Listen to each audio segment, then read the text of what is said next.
Aften og velkommen til Godnatlæsning med Oliver. Jeg har lige læst kapitel i fysikbog med sådan. Næste kapitel af det her er Ringens Herre, Fellowship of the Ring. Kapitel 5 er altså en del kort, så den kan jeg lige lidt læse en gang. Så sådan nu sådan godnathistoriens hyggens skyld, så sidst var vores venner, de var jo kommet ind i det her kæmpe store bjerg, dværgene havde bygget, der var nu forladt.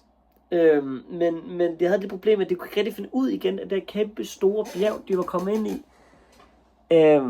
Og skabte forvirring af det og det hele, men de skulle selvfølgelig finde vej ud. Så da vi kom til vores venner, jeg kom ind i det bjerg her, de så væk fra den kulde her, for stormende bjerg udenfor, og nu er kommet ind i et bjerg, og nu skal de finde vej ud igen. Så kapitel 5. The Bridge of Khazad-Dûm. Det er det bjerget Khazad-Dûm. The company of the ring stood silent beside the tomb of Balin, through the thought of Bilbo and his long friendship with the dwarf, and of Balin's visit to the Shire long ago. In a dusty chamber in the mountains, it seemed 1,000 years ago, and on the other side of the world. At length they stirred and looked up and began to search for anything that the wolf would give them tidings of Balin's fate or show what had become his folk. There were another smaller door on the other side of the chamber, on the shaft. By both the doors they could now see that many of the bones were lying, and among them were broken swords and axe heads, and cloven shields and helms. Some of the swords were crooked orc scimitars with blackened blades. There were many recesses cut in the rocks of the walls, and in them were large iron-bound chests of wood. All had been broken and plundered, but beside the shattered lid of one there lay the remains of a book. It had been slashed, stabbed, and partly burned, and it was so stained with black and other dark marks like old blood that little of it could be read. Gandalf left it carefully, but the leaves cracked and broke as he laid it on the slab. He pored over it for some time without speaking. Frodo and Gimli, standing at his side, could see as his gingerly turned the leaves. And they were written by many different hands and runes, both of Moria and of Dale, and here and there in Elvish script. At last, Gandalf looked up. "It seems to be a record of fortune of Balin's folk," he said. "I guess that it began when their coming to Dimrodale, nigh on 30 years ago. Their page seemed to have numbers referring to the years after their arrival. The top of the page is marked 1, 3. So the last 2 are missing from the beginning. Listen to this. We drew out of orcs from the great gate and guard, I think. The next word is blurred and burned, probably. Room. We slew many in bright, I think. Son in the dell, Flory was killed by an arrow. He slew the great. Then there's a blur followed by Flory on the grass near Mirrormere. The next line or 2 I cannot read. Then comes, we have taken the 21st hall of North into dwell in. There is, I cannot read what. A shaft is mentioned. Then Balin had set up his seat in the chamber of Mazabul. The chamber of records, said Gimli. I guess that's where we now stand. Well, I can read no more for a long way. Said Gandalf, except the word gold and Durin's axe, and something helm. Then Balin is now Lord of Moria. That seemed to end the chapter. After the stairs, another hang begins, and at the sea we found true silver, and then the word will forge, and then something. I have it. Mithril. And the last 2 lines, Oin, to seek for the upper armories of Third Deep. Something go westward, a blur to Hollingate. Gandalf paused and set a few leaves aside.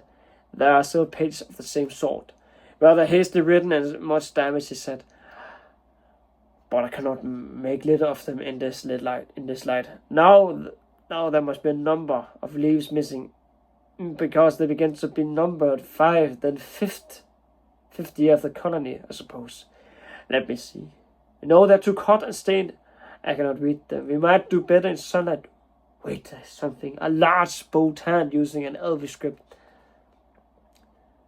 That would be Odin's hand, said Gimli, looking over the wizard's arms. He could write well.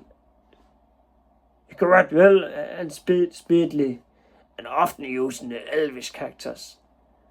I fear he had ill tidings to record in a fair hand, said Gandalf. The first word is clear as sorrow, but the rest of the line is lost, unless it ends in Estre. Yes, it must be Yestre. Followed by day, being the 10th of November, Balin, Lord of Moria, fell in Dimmeldale. He went alone to look in the mirror. An orc shouting from behind the stone. We slew the orc, but many more. Or from the east of the silver load, where many of the pages is blurred. That I can hardly make anything out. But I think I can read. We have barred the gates, and then can hold them long if, and then perhaps horrible and suffer. Poor darling. He seems to have kept the title that it took for less than 5 years. I wonder what happened afterwards, but there is no time to puzzle out the last few pages. Here is the last page of all. He paused and sighed. It's a grim reading, he said. It's a grim reading, he said. I fear the end was cruel. Listen. We cannot get out. We cannot get out. We are taking the bridge and the second hall far and Lormy and gnarly from there. Then there are 4 lines smeared so they can only read went 5 days ago. The last line runs in the pool is up to the wall at Westgate. The watcher in the water took Orin. We cannot get up. Then in comes and the drums in the deep. I wonder what that means. A last thing is written in a trailing scroll of elf letters. They are coming. There is nothing mere. Gandalf paused and stood in silent thought. A sudden dread and horror of the chamber fell on the company. We cannot get out. We cannot get out, muttered Gimli.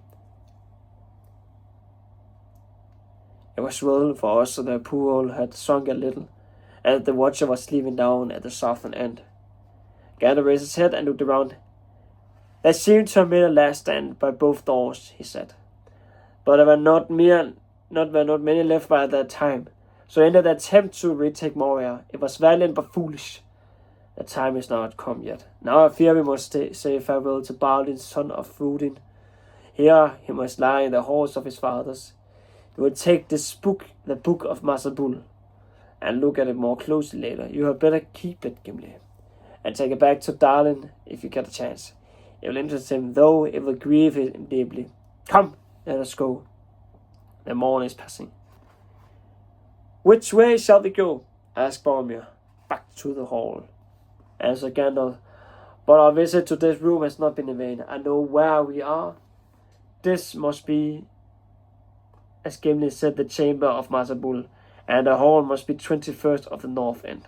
Therefore, we should leave by the eastern arch of the hall, and by Bear Run and south and go downwards. The 21st hall should be on the 7th level. That is 6th above the level of the gates. Come now, back to the hall. Gandalf hadn't spoken these words when there came a great noise of rolling boom that seemed to come from depths far below, and trembled in the stone at their feet. They sprang towards the door in alarm. Doom! Doom! It rolled again, as though huge hands were turning the very caverns of Moria into a vast drum. Then there came an echoing blast. A great horn was blown in the hall, and answering horns and harsh cries were heard further off. There was a hurrying sound of many feet. They're coming! Cried Legolas. We cannot get out, said Gimli. Trapped! Cried Gandalf. Why did we delay? Here we are, caught, as they were before. But I was not here then. We will see what. Doom! Doom! Came and the drum beat and the walls shook. Slam the doors and wedge them, shouted Aragorn, and keep your packs on as long as you can. You may get a chance to cut our way out yet. No, said Gandalf. We must not get shot in. Keep the east door ajar. We will go that way if we get a chance. Another harsh horn call and shrill cries rang out. Feet Feet were coming down the corridor. There was a ring and clatter as the company drew the swords. Glamouring shone by the pale light and sting glinted at the edges. Boromir set his shoulder against the western door. Wait a moment, do not close it yet, said Gandalf. He sprang forward to Boromir's side and drew himself up to his full height.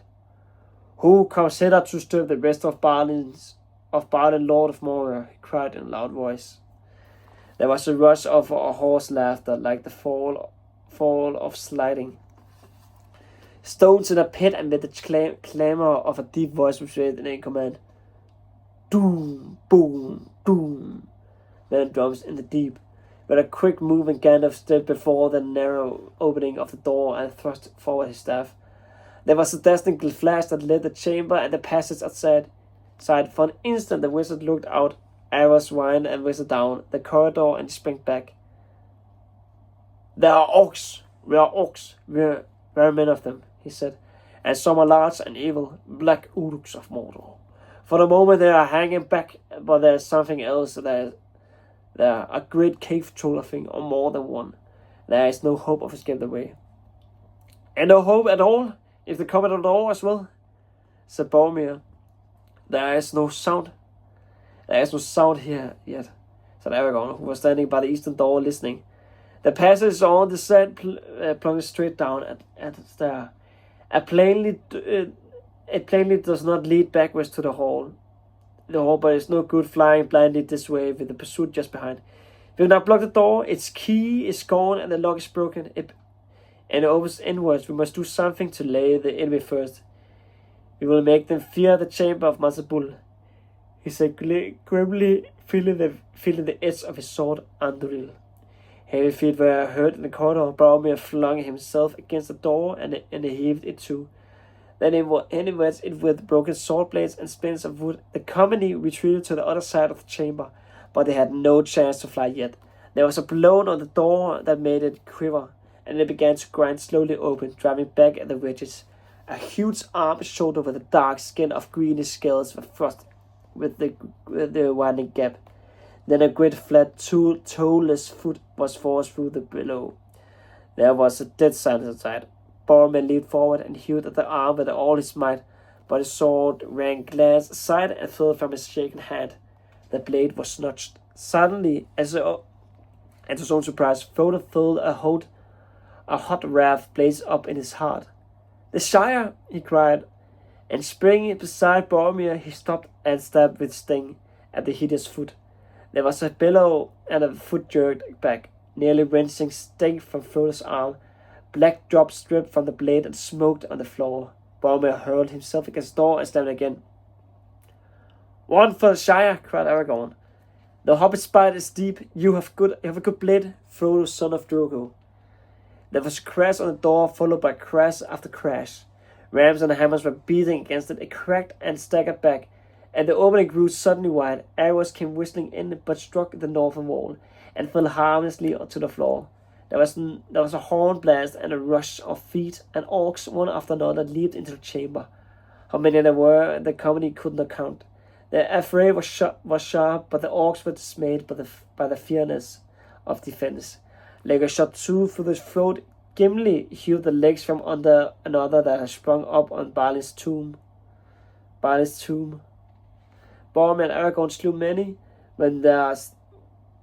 When 13 had fallen, the rest fled shrieking, leaving the defenders unharmed, except for Sam, who had a scratch along the scalp, and a quick dog had saved him, and he had filled his orc a sturdy thrust with his barrel blade.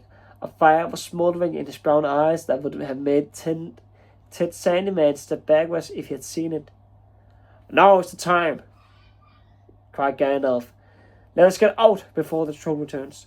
But even as they retreated, and before Pippin and Merry had reached the stair outside, a huge orc chieftain, almost man-high, clad in black mail from head to foot, leaped into the chamber. Behind him his followers clustered in the doorway. His broad, flat face was swart, his eyes were like coals, and his tongue was red. He wielded a great spear, and with a thrust of his huge hide shield, he turned Boromir's sword and bore him backwards. Throwing him to the ground, diving under Aragorn's blow with the speed of a striking snake. He charged into the company and thrust with his spear straight at Frodo.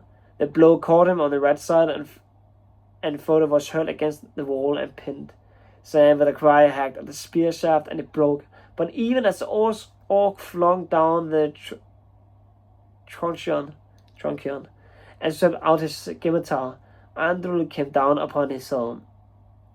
There was a flash like flame, and the helm burst asunder. The orc fell with a cloven head. His followers fled, howling as Boromir and Aragorn sprang at them. Doom, doom, went down the drums in the deep. The great voice roared out again. Now, shouted Gandalf. Now is its last chance. Run for it. Aragorn picked up Frodo where he lay by the wall, and he made for the stair, pushing Merry and Pippin in front of him.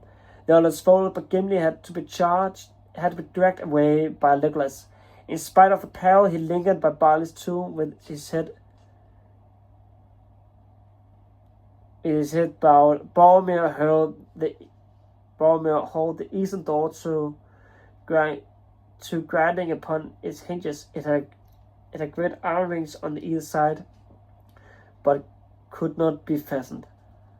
I'm all right, gasped Frodo. I can walk. Put me down. Aragorn nearly dropped him in his amazement. I thought you were dead, he cried. Not yet, said Gandalf. But there's no time for wonder. Off you go. All of you, down the stairs. Wait a few minutes for me at the bottom, but if I do not come soon, go quickly, and choose path leading right and downwards. We cannot leave you to the door. We cannot leave you to the hole. You need to hold the door alone, said Aragorn. Do as I say, said Gandalf fiercely. Swords or not, swords are no more. You see, go. A lille Oscar ind igen. Hej, Oscar. Kom ind med dig. Oscar. Ej, Oscar, du har mad.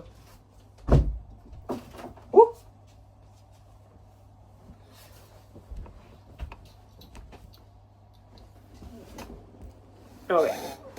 The passage was lit by no shaft and was utterly dark.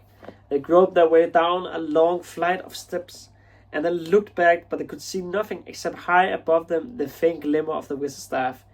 He seemed to be still standing on guard by the closed door. Frodo breathed heavily, and leaned against Sam, who put his arms about him. They stood peering up the stairs. Into the darkness, Frodo thought he could hear the voice of Gandalf above, muttering words that ran down the sloping roof with a sighing echo. He could not catch what was said. The walls seemed to be trembling every now and again. The drum beats throbbed and rolled. Doom, doom. Suddenly, at the top of the stair, there was a stab of white light. Then there was a dull rumble and a heavy thud.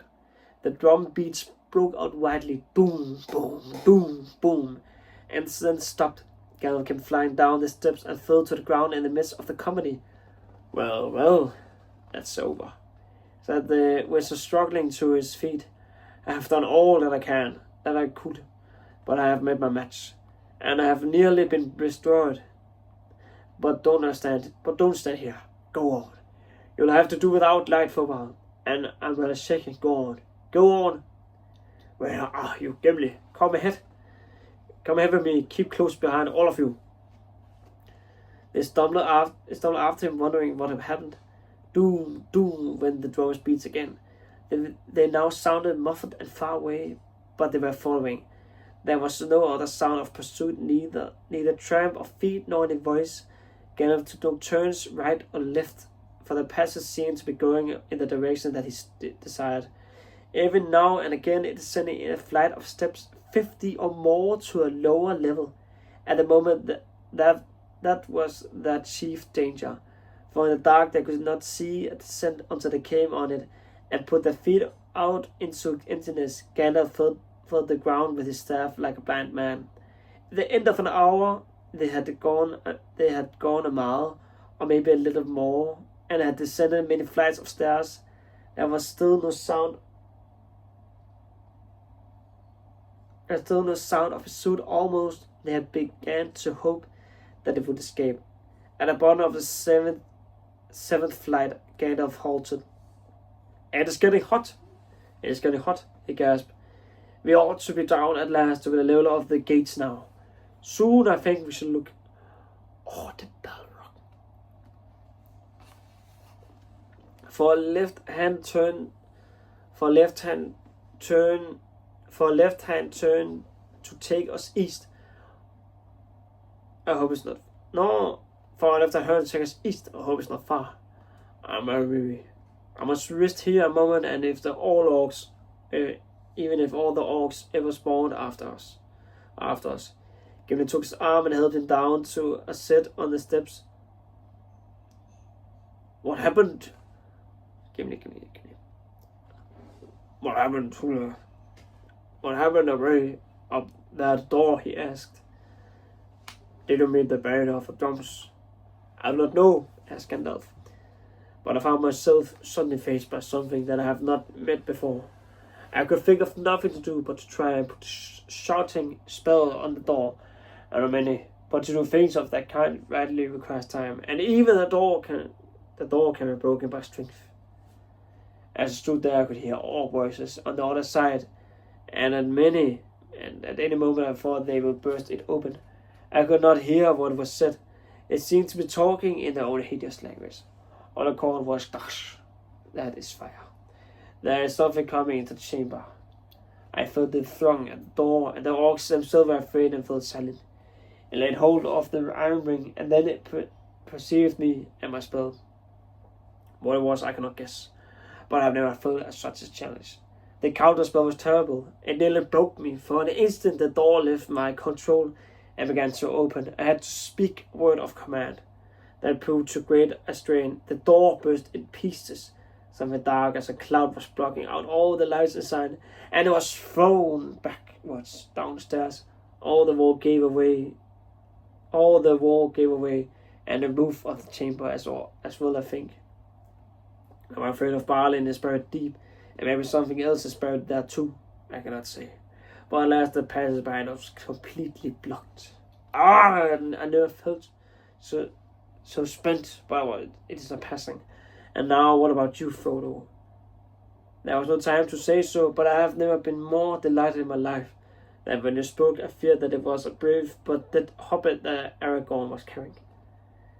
"What about me?" said Frodo. "I'm alive, and that I hold. And the whole, I think. I'm bruised and in pain, but it's not too bad." "Well," said Aragorn, "I can only say the hobbits are made of a stuff so tough that I have never met the like of it. Had I known, I would have spoken softer in the end of the breeze. That spear thrust would have skewered a wild boar." "Well, I did not skewer me, I'm glad to say," said Frodo. I felt as if I had been caught between a hammer and an anvil." He said no more. He found breathing painful. "You take after Bilbo," said Gandalf. "There is more about you than meets the eye, as I said of him long ago." Frodo wondered if the remark meant more than it said. They now went on again. Before long, Gimli spoke. He had keen eyes in the dark. I think, he said, "there is light. There is light ahead. But it's not daylight, it's red. What can it be?" "Gosh!" muttered Gandalf. "I wonder if it's what they meant in the lower levels are on fire. Still, we can only go on." Soon the light became unmistakable and could be seen by all. It was a flickering, glowing the walls away down the passage before them. They could not see their way. In front, the road sloped down swiftly, and somewhere ahead there stood a low archway through and then the glowing light came. The air became very hot. When they came to the arch, Gandalf went through, singing, signing to them to wait. As he stood just beyond the opening, they saw his face lit by a red glow. Quickly he stepped back. "There is some new territory here," he said. "Dear for our welcome, no doubt. But I know now where we are. We have reached the first deep. The level immediately below the gates. This is the second hall of Old Moria, and the gates are near. Away beyond the eastern end on the left, not more than a quarter of a mile. Across the bridge up a broad stair, along a wide road, through the first hall and out. But come and look. They appeared out. Before them was another cavernous hall. It was lofty and far longer than the one in which they had slept. They were near its eastern end. Westward it ran away. Into darkness down the center stalked a double line of towering pillars. They were carved like bones of mighty trees whose boughs upheld of the roof with the branch and tracery of stone. Their stems were smoother and black. Their stems were smooth and black, but a red glow was darkly mirrored in their sides. Right across the floor, close to the feet of two huge pillars, a great fissure had opened. Out of it a fierce red light came, and now and again flames licked at the brink and curled about the bases of the columns. Wisps of dark smoke wavered in the hot air. If we had come by the main road down from the upper halls, we should have been trapped here, said Gandalf. Let us hope that the fire now lies between us and pursuit. Come, there is no time to lose. Even as he spoke, they heard again the pursuing drumbeat. Boom, boom, boom. Away beyond the shadows at the western end of the hall, there came cries at the horn calls. Doom, doom. The pillars seemed to tremble and the flames to quiver. Now for the last race, said Gandalf. If the sun is shining outside, we may still escape. After me. He turned left and spread across the smooth floor of the hall. The distance was greater than it looked. As they ran, they heard the beat and echo of many hurrying feet behind. A shrill yell went up, and they had been seen. There was a ring and clash of steel, and arrow whistled over Frodo's head. Boromir laughed. Ha! Did not expect this, he said. The fire has come them off. We are on the wrong side. Look ahead, called Gandalf. The bridge is near. It is dangerous and narrow. Frodo saw before him a black chasm. At the end of the hall, the floor vanished and fell to an unknown depth. The outer door could only be reached by a slender bridge of stone without a curb or rail that spanned the chasm with one curving spring of 50 feet. It was an ancient defense of the dwarves against any enemy that might capture the first hall and the outer passages. They could only pass across it in a single file. At the brink, Gandalf halted, and the others came up in a pack behind. Lead the way. Gimli, said Pippin and Merry next. Straight on and up the stair beyond the door.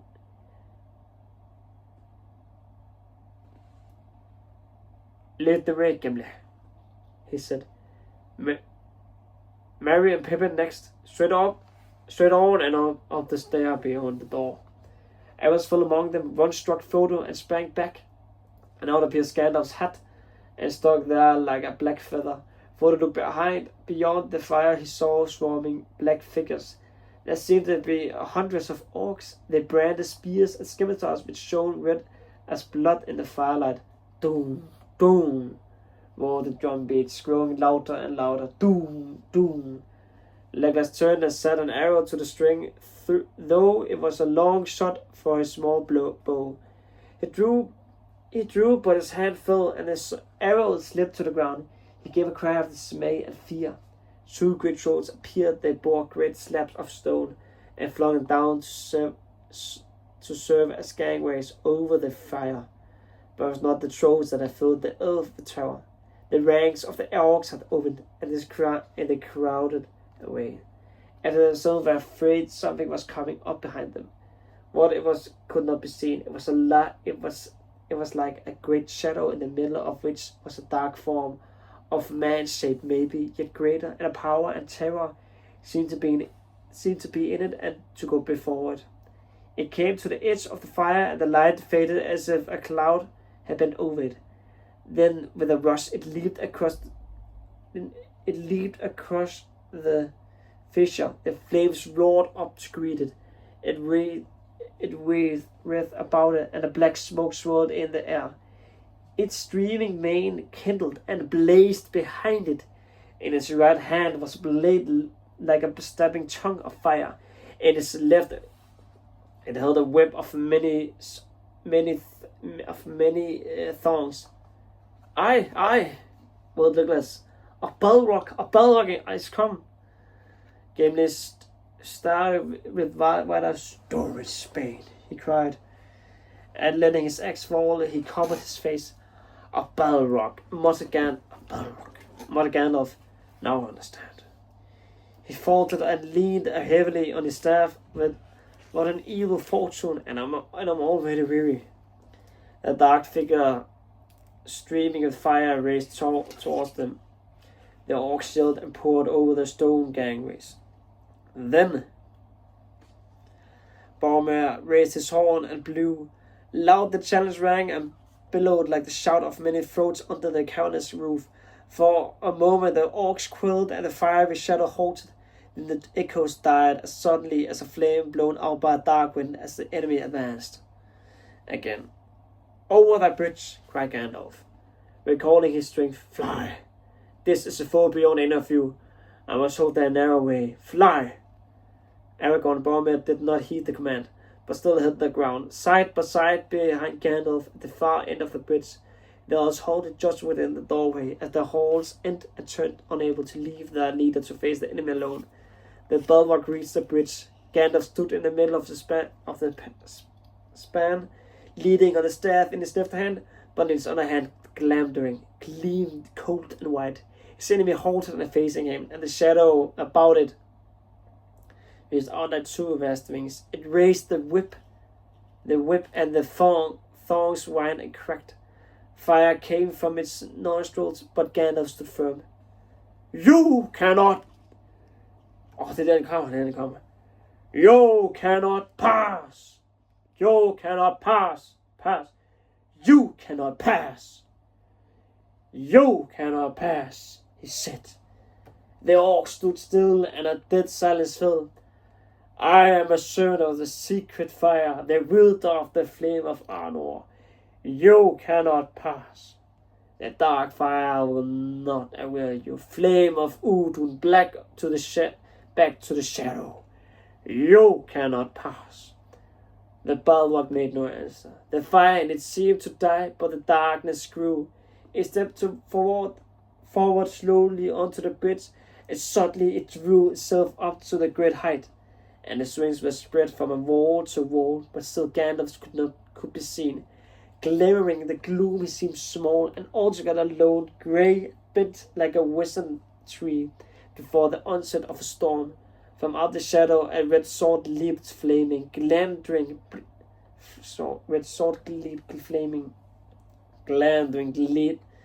white in answer.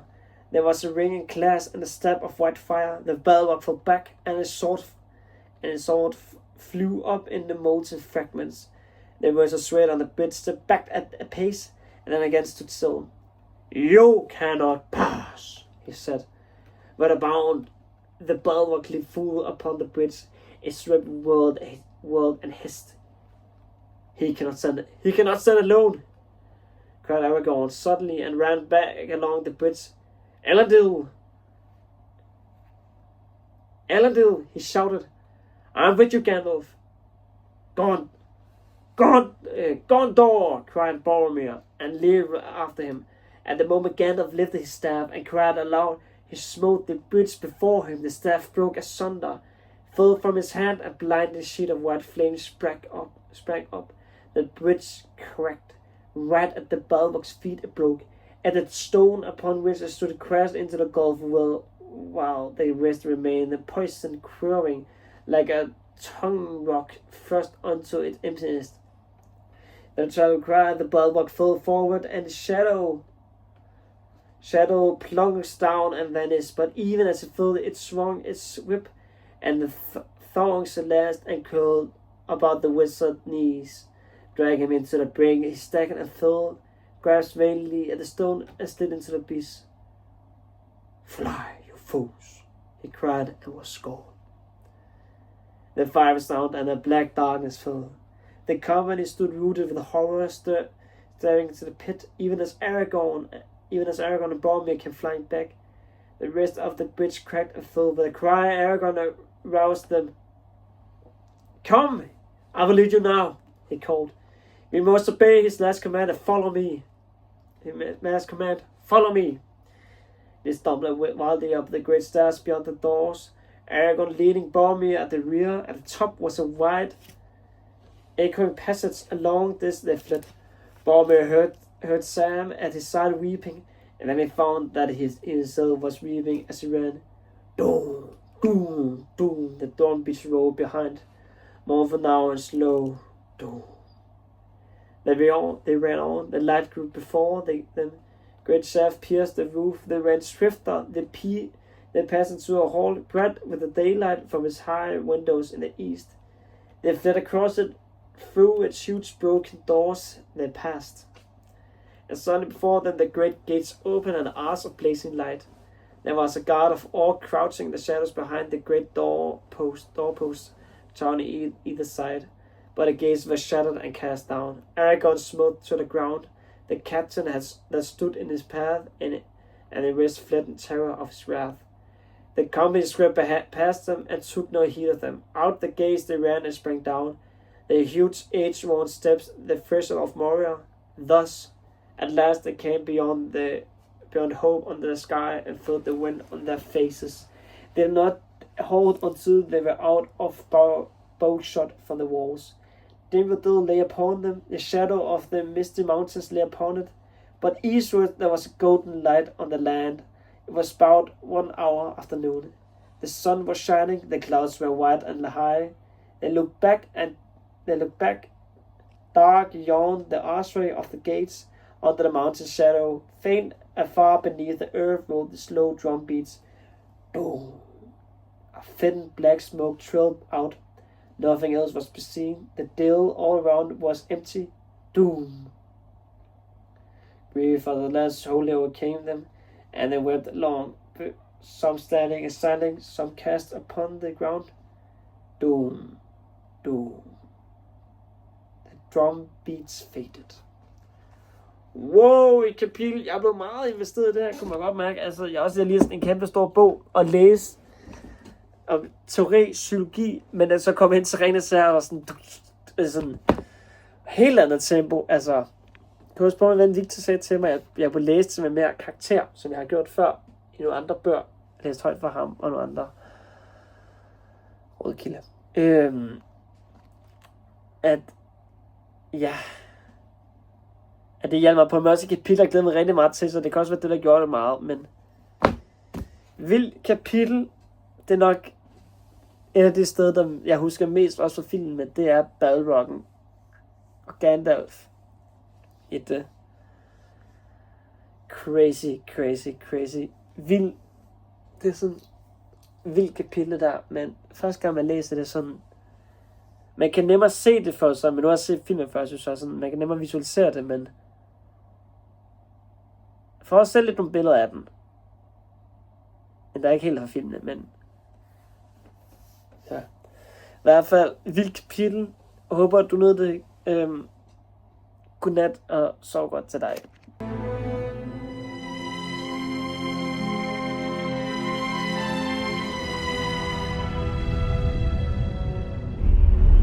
Moria, you fear to go into those mines. The dwarves delved too greedily and too deep. You know what they awoke in the darkness of Khazad-Dûm.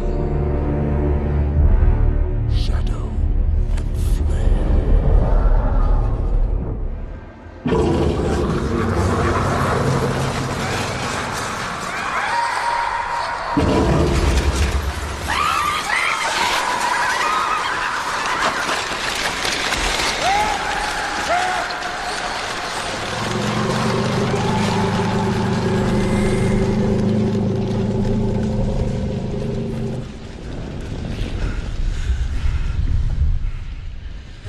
What is this new devilry?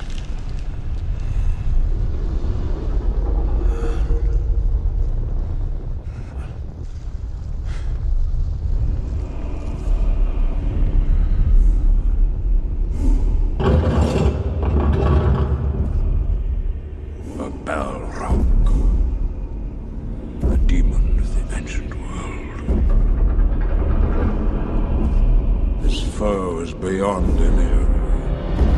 Run!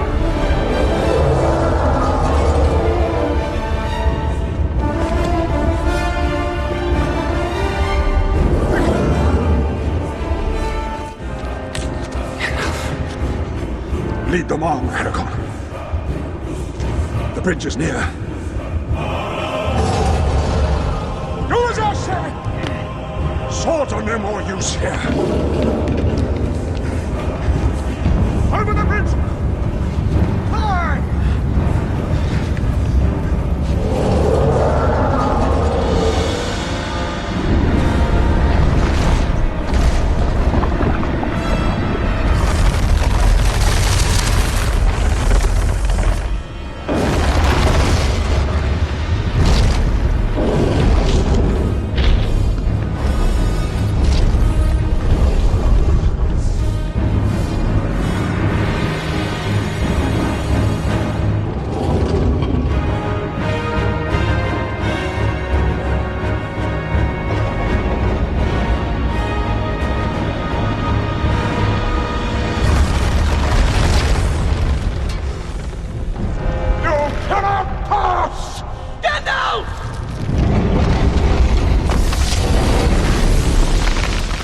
I am servant of the secret fire, wielder of the flame of Arnor.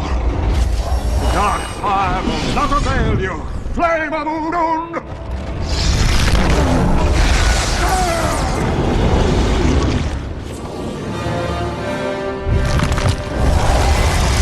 Go back to the shadow!